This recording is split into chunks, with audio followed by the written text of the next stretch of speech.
Hello, everybody, to what is probably our biggest game week preview so far. Today, we're looking at a title decider in Manchester City versus Liverpool at the City of Manchester Stadium.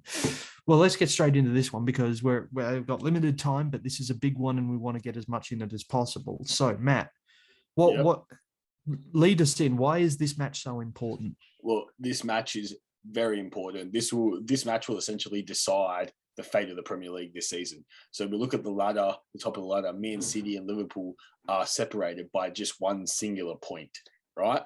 And both of their runs towards the end of the season are, I'd say, decently easy for them.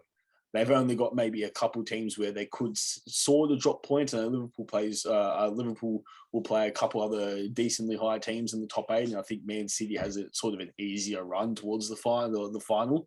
So this is a very important game for both teams in particular. Whoever wins this game, undoubtedly, in my opinion, will go on and win the season. Will win the Premier League this season.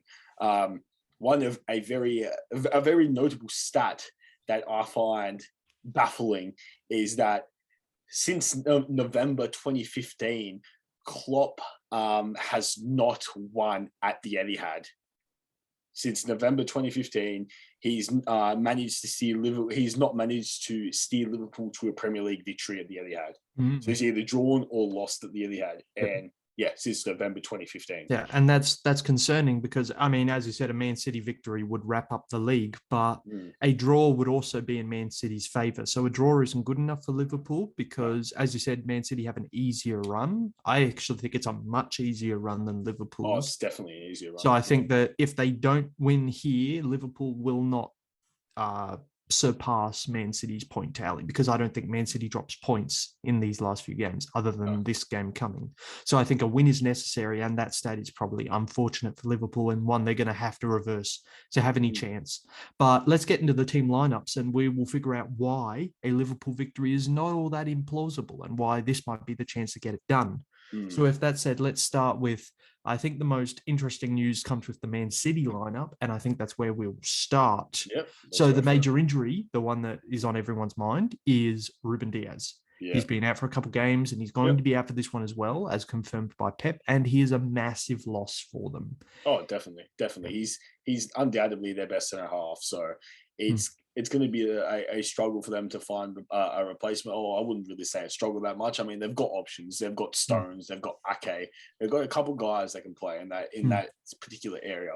So whoever they pick, I think, I don't know if you agree with me or not, Jackson, I think they'll pick Stones and they'll partner him with Laporte in the I think that is the most likely. But if you have to remember, Stones is a loose cannon. Yeah, he is. Stones is a loose cannon, but he's still a quality player. He's still a class player. I mean, he was picked in the England squad, so he's got to be a good player to be picked in the English squad. Well, I'd say his form's a little different for England than for Man City, but I think they will still be picked. I think Laporte and Stones are the best they have. Fullbacks, I think the conversation's a little easier if we want to pick Man City because Kyle Walker's back from injury, so I think he will play. And then Cancelo will play on the other side. Yeah, that's right. But you think we've discussed the back line, and I think Liverpool has the advantage in all things in the back line. Honestly, I think Alexander-Arnold is better than Kyle Walker right now, and I think that their two centre-backs, whether that's, as we discussed, will be better than Laporte and Stones, and I don't think they're quite the right pick for how prolific Liverpool's attackers are. So it is concerning. Cancelo is a great player. He might be able to add something to this game. Cancelo is Manchester City's version of Trent Alexander-Arnold. I mean, he presses forward, he attacks, he looks to create chances. So they're two sort of evenly matched players, I guess. Trent Alexander-Arnold obviously is the better player out of the two, but they play similar styles. In terms of Liverpool's attack compared to Man City's defense, like you said, they are going to lack a bit in the centre halves, Man City's defense. Although Liverpool, Salah, ever since the last international break where Egypt lost to Senegal, he's come back to the Premier League and his form hasn't really been there, in my opinion. Like he hasn't been playing to what he has the rest of the season. I know they've got Diaz now, so they've got Diaz, they've got Mane, they've got Salah. Like the ball needs to get shared around each of them, and they're doing a good job doing it. Just like when Firmino was in that role instead of Diaz. But I don't think Salah's firing like he was at the start of the season. That could be a hindrance to Liverpool. That could possibly ease up Stones and Laporte's job. But I mean, if we're going to talk about the attack, something key against Liverpool will be having the midfielders to sort of dampen the gegenpress, to manage that high intensity press. So who they have in midfield is going to be key for Man City. Now, I don't know if you'll agree on my three, but I've gone Rodri, Silva, Bernardo Silva, and KDB. Yes. Yeah, now, I would go them three as well. Because KDB, I actually remember KDB scored against Liverpool in their last outing. He did. And I remember he's a very good player. And I think in terms of being skilled players who can turn the ball over themselves and move up, but also have Rodri covering for the press, that'll be key. Yeah. So Rodri playing that last midfield line defense, or that defensive midfielder, as you will, he's going to be that key to stop them from getting to Stones and Laporte, that gag and press. But yeah, De Bruyne, he's the type of player that he could flip a switch straight away. He could turn a defense into offense like that. Like he whenever he gets the ball, he can change the game. A couple of touches, he can change the game, play a pass out to whoever their wingers are. We'll get into some of the Manchester City wingers a bit later, but he can play a pass out to one of those, say Mahrez or say Sterling, and yeah, it's on from there for City. Yeah, we know how dangerous City are in their attack. Yeah, City and Liverpool have two of the most dangerous attacks in the Premier League. That's why they've scored so many goals this season. They've got massively big goal differences because they score heaps and they don't let teams score that much against them. That being said, since we've talked about the importance of their goal-scoring players, let's get into the front three. So Matt, who are you picking for your front three? Yeah, for my Man City front three, I'm going Mahrez, Sterling, and Foden. Those are my front three for Manchester City this game. And I would 100% agree with that, because I think that Phil Foden was also one of the ones to score against Liverpool in their last game. I think he's a better pick than Jesus. Definitely. And I think without Ferran Torres, that basically leaves the position to Foden. I think you can't not play Sterling personally. And Mahrez is their most prolific player. I've seen others put forward Grealish for this game, and he played against Atletico. And I'll never understand it because I just don't think Grealish is actually that good. For me, it's got to be Sterling. Like, it has to be Sterling. Yeah, look, Sterling is sort of that type of player where he plays for club and country, and you need he's a unanimous decision for club and for country. He's got to be in there. But Grealish, look, if you're asking my opinion on him, he wasn't worth the money they spent him on. And I know Pep's come out and said, we haven't spent money on him to go bag 30 goals a season, 20, 30 goals a season. He's out there for, his set pieces, his chance creation, stuff like that. But you look at them throughout the whole season, how many times has he actually played?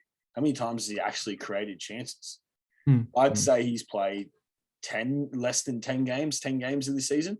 He started.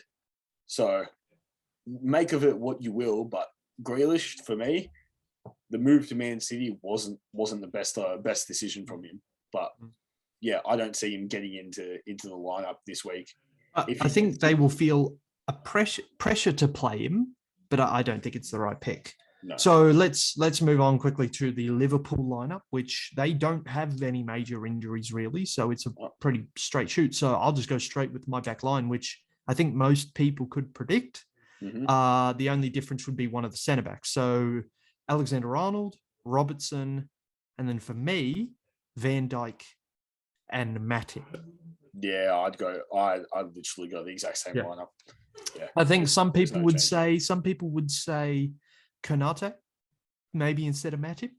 But yeah, I think Matip's a strong partner for Van Dijk. I think that's the right one to go. I mean, Konate is the only other option if you don't have Matip there. Yeah, but yeah, Matip and Van Dijk, they seem to be decently they gel decently well together when they play. So they seem quite solid. I don't think we would dispute. It's in the midfield that maybe there's a difference in opinion that we need to consider, because I think that Fabinho, considering he's fine to play, instantly goes into this. I don't think there's any question of that. No. It's the other two where I think Yeah. people disagree. Yeah. Who do you reckon goes in there, Matt? Other two, you've got to have Jordan Henderson playing. I mean, I know everyone's going to say, or maybe Naby Keita should be in there. Maybe there should be some other midfielders are in there, but I think Jordan Henderson has to be in there. I know he's not really the best. You know, he shouldn't really be in the England squad either. I don't know if he was picked off the top of my head. I can't remember if he was picked in the England squad, but he's started to sort of drop off a little bit. But he's there for that leadership and that team spirit. So I think they'll definitely have him in there. And I don't know, the third midfielder. I wanted to say Keita, but I think maybe they might go with Thiago. The Thiago signing is finally beginning to vindicate itself. They're beginning to put he's beginning to really put some numbers on the board. Yeah, but I wouldn't go. I would not go Henderson. Henderson, no, because I think in a game like this, you can't afford to have someone like Henderson, who maybe he's just won't be quick enough to a ball, won't make a quick enough decision, and he will lose it. And that will be the difference between winning and losing against Man City. So I actually think Naby Keita and Thiago should be playing ahead of Fabinho because their form has been really good. Both Keita and, my gosh, Thiago. Yeah. I could call him Alcantara or Thiago, but I'll go Thiago. I think most people do that. So Thiago and Keita. I think that they are the two best options for just pure talent. Yep. And their form is really good. And I think you can't really afford to not have them starting against Man City. Maybe if you want to bring on Henderson as a sub to sort of, you know, when you're 2-1 up, maybe control the game a little bit more. But I think they have to start for me. Look, I really want Naby Keita to start, but just knowing Man City, knowing the way Man City, knowing Liverpool, knowing the way they play, Henderson's definitely going to be in there, the captain of the team. Yeah. I mean, I'm going with what most likely I think is going to happen. But if it was up to me, I'd play Naby Keita over Henderson. But I honestly think that Klopp will play Henderson in the midfield. And now that leaves us with the front three, which is interesting because you mentioned Salah has not necessarily been in form. And in that state, it's a question of who do you pick in your front three? I've got three people that I would pick, and I think you have three. So why don't we start with you? Three names of players who should start at the front for Liverpool. Well, Mane is definitely one. Mane starting, no questions asked. Two, it's got to be Diaz. I mean, he's come into the team. He's played great since he's been at the team. So Diaz is definitely going to start for me, especially in this high-profile game that they need the win. And look, the third attacker, I reckon, this is not my personal opinion, but I reckon that they'll play Salah. They'll play Salah. He's big player, big name player, big game. If he manages to get, you know, decent touch, decent shot into the box, manages to score a goal or something like that, then he's going to be praised for doing it if they end up winning. But if they don't end up winning, then it's just going to highlight how bad his form's been since. It's a big risk. It's to not play Salah, your most prolific player, on such an occasion would be an incredibly risky decision that could open Klopp up to so much criticism. If he wins not playing Salah, even though it will be hailed as a great move, I think Salah will be upset about that. And it could really undermine contract negotiations. It's a very dangerous move. I would personally play Salah, Diaz, and Diego Jota. Yep. I can see why you play Mane, but for me, it's too risky not to play Salah in this game. I think that you have to trust him to kick into form when it's needed, because not playing him could really throw the whole dressing room out of form. But that's it's fair interesting because I would, if I was going to say that we have to go based off form, I would choose Mane over Salah. But I think there's other concerns that would make it just too risky. I just go Mane because based on his form, you've seen how he's played. I mean, him and Mendy and a couple other players have basically took Senegal to the World Cup. They've qualified Senegal to the World Cup, even against Salah and against Egypt. And I watched a few of the games. I mean, they were high intensity games, Egypt and Senegal. It got to the point where both stadiums, like they played in Egypt and they played in Senegal as well. Both fans were pointing lasers into the eyes of players, and it was only really highlighted in the Senegal game where the fans from Senegal were putting lasers into Salah's eyes, and everyone was making a real big deal about it. How that the Senegalese fans are doing this, but you look back to Cairo. And I was watching the Cairo game, and the Cairo fans were doing it worse than the Senegalese fans, or the Egyptian fans were doing it worse. They were tense. I don't think there's any personal beef between Mane and Salah, though. I think they've recovered from that. I think they're pretty good friends, but judging by the forms that they've been on recently, that's what I based it off. Yeah, fair enough. I played Mane, and Salah has to be in there. You can't take Salah out of the lineup. I think, if I was to put Jota into the squad, it would be for Diaz. But then again, Diaz has been firing. So okay. All right. Yeah, fair enough. All right. With that said, those are our two lineups.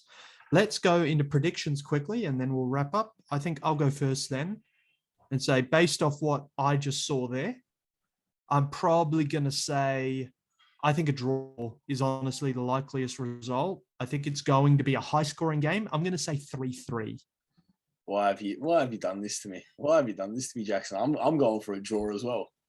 I'm going for a draw as well, but it's not 3-3. I'm going for a 2-2 draw. Okay. Yeah. All right. Yeah. So we just don't think Liverpool will get it over the line, and as a result, I don't think Liverpool will get it over the line. I mean, that stat that I said right at the start of the podcast, a little bit concerning. They haven't won at Etihad since November 2015.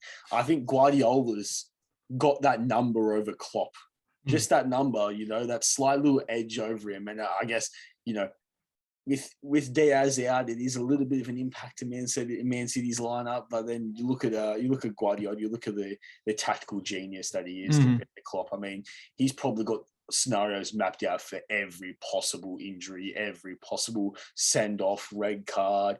He probably has things written down, pages and pages of tactics. So I wouldn't put it past him. All right, okay, but we're not saying Man City. I mean, we're thinking a draw more than a Man City win. I most likely think it's a draw because both teams are going to be hungry for getting that top spot. So I think it's going to go for a draw. Absolutely. All right, fair enough. So that's us, guys. We actually think it's going to be draw, but an entertaining draw from a neutral perspective. So make sure to catch up with the game and tell us if we're wrong or right. But otherwise, we'll be seeing you in the next video. See you. Catches.